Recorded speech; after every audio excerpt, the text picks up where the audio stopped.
اكتر حاجة بتعصب الطفل وهو لسه صغير مش بيعرف يعبر بالكلام انه جواه مشاعر وجواه حاجات هو محتاجها واحتياجات عايز يقولها ومش عارف يعبر عنها، لان هو لسه ما اتعلمش الكلام. فده بيخليه throw a tantrum. يعني ايه بقى؟ يعني يبتدي يتعصب ويتنرفز ويكسر ويضرب ويعض ويعمل تصرفات غريبة خالص، فاحنا يكون رد فعلنا بقى في منتهى الذكاوة ان احنا نقوم حاطينه في النوتي كورنر او مذنبينه على الحيطة، يعني بنعاقبه على تصرفاته دي. مش فاهمين ان هو عنده حاجة، حاسس بحاجة محتاج ان هو يعبر عنها ومش عارف. علشان كده مهم قوي قوي قوي ان احنا نقعد مع اولادنا ونفهمهم ازاي يعبروا عن اللي جواهم، ازاي يعبروا عن مشاعرهم، ان هم حاسين بحاجة، حاسس ان هو غضبان، حاسس لعبته اتكسرت فمتضايق، حاسس ان هو فرحان قوي واكسايتد قوي. كل دي حاجات لازم نفهمه ازاي يعبر عنها. في السن اللي هو صغير لسه ما اتعلمش الكلام، حلو ان انا اقعد مع ابني وافهمه ازاي يعبر عن مشاعره من غير ما يكسر ويضرب ويعض او يعمل اي حاجة مش مظبوطة.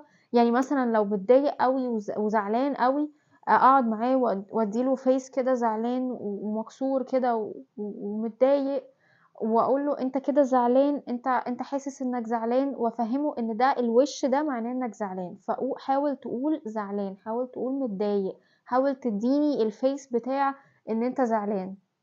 مثلا لو متنرفز ومتعصب يبقى كشر ودبدب في الارض مثلا، او تعالى قولي لو ابتدى يتكلم شوية شوية تعالى قولي ماما انا متنرفز، ماما انا متضايق.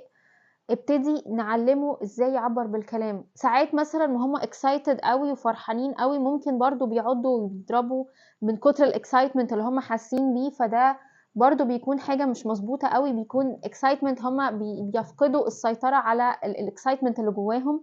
فبرضو ممكن افهمه واشرح له ازاي يعبر عن انبساطه، ان هو يضحك قوي، يسقف، يتنطط من الانبساط. كل دي حاجات تساعد الطفل ازاي يعبر عن مشاعره وازاي يعبر عن اللي جواه.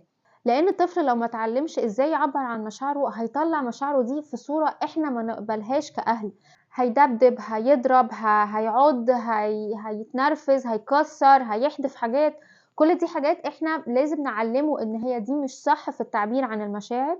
مهم ان انا اعبر عن مشاعري بالطريقة الصح.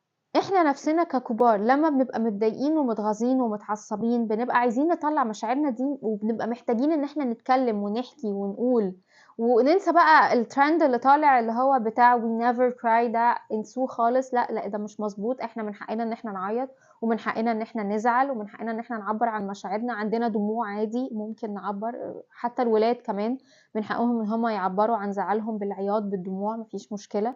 لكن مهم اهم حاجة ان احنا نتعلم ازاي نعبر عن مشاعرنا، ونعلم ولادنا ازاي يعبروا عن مشاعرهم، علشان لو كتموها هتطلع في هيئة تصرفات مش مظبوطة. لو عجبكم الفيديو بليز ما تنسوش تعملوا لايك وشير وسبسكرايب. ميرسي واشوفكم الفيديو الجاي. باي.